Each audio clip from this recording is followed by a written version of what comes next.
Welcome to Fewer Things Better. This is the place for all of us who are big on goals and short on time. Together, we'll explore smart, simple ideas on how to retrain your brain and unlock your life. I'm your host, Kristin Graham. Let's get started.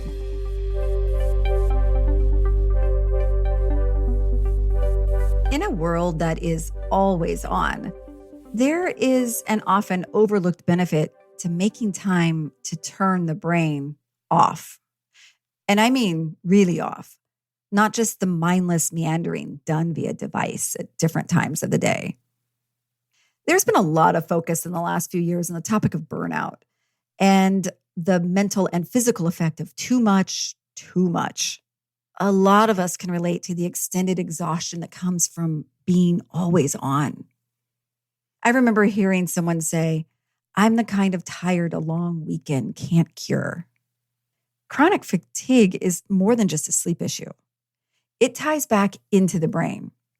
When our bodies aren't able to reboot naturally, our brain senses the stress and sends in hormones of adrenaline and cortisol in its attempt to be helpful. And while this does give an energy boost in the moment, when it happens again and again, those helpful hormones begin to hinder our ability to regulate how and when to put the brain to sleep. The bottom line on top of this episode is that sometimes the best thing we can do for our brain is to do nothing at all. I know, it goes against our conditioning. Doing nothing is a state of mind, not a scheduled amount of time. Nothing in this context is meant as nothing pre-planned. It's not about having no movement or activity.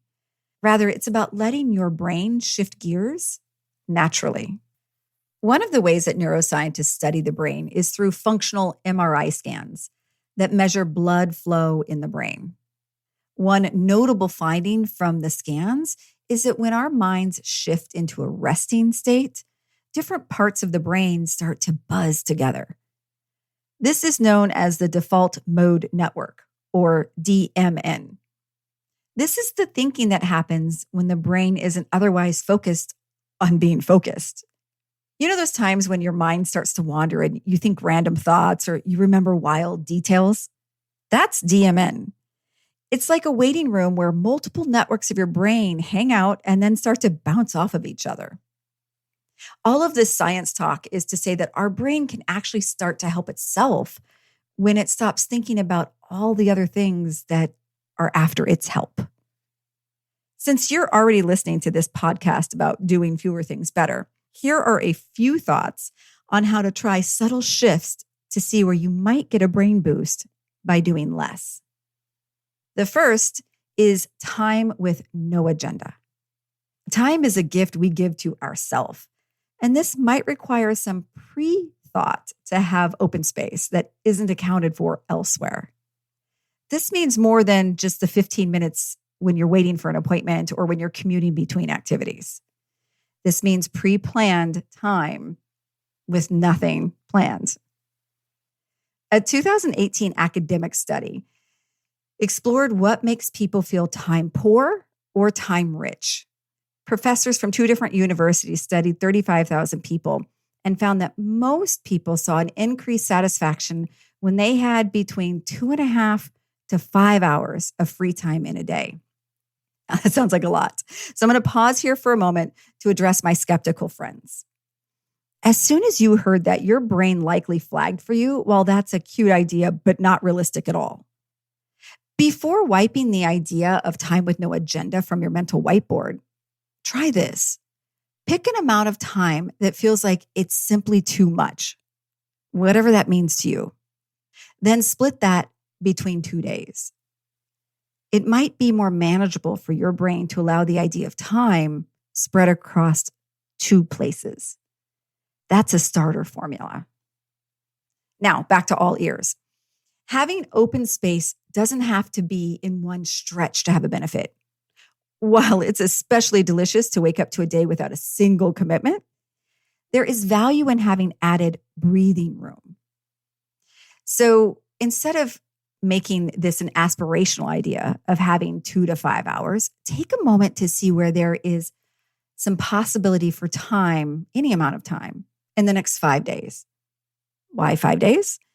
It's close enough in the future that you have a sense of the days already and gives you enough room to play with the idea of open space and potentially advocate for it. The second tactic is a simple change of scenery. I live in Seattle, and one of my favorite things to do is to be outside every day. Nature is one of the best revisions for your brain because it allows that default mode network to automatically come on while you're lost in scenery of a different sort. I also travel a lot, personally and professionally. A couple of months ago, I found myself at a gorgeous resort in California for a work event. My portion ended early, so I spontaneously decided to stay for an extra day. And the physical and mental effects were immediate. As soon as I made the decision, I felt it wash over me. It's since inspired me to find other opportunities to get outside of my regular space more regularly, or to change the direction of our scenery as well. If you have a regular place where you do your thinking, a desk, a chair, a corner of the world, move it slightly. Turn the desk a bit, go to a different room, turn on or off a light. We sink into routine and then autopilot kicks in. Kick it back and see where your mind might wander when given an opportunity. A final thought is to turn off the details. I was talking with a doctor recently during a regular checkup, and she asked about my sleep.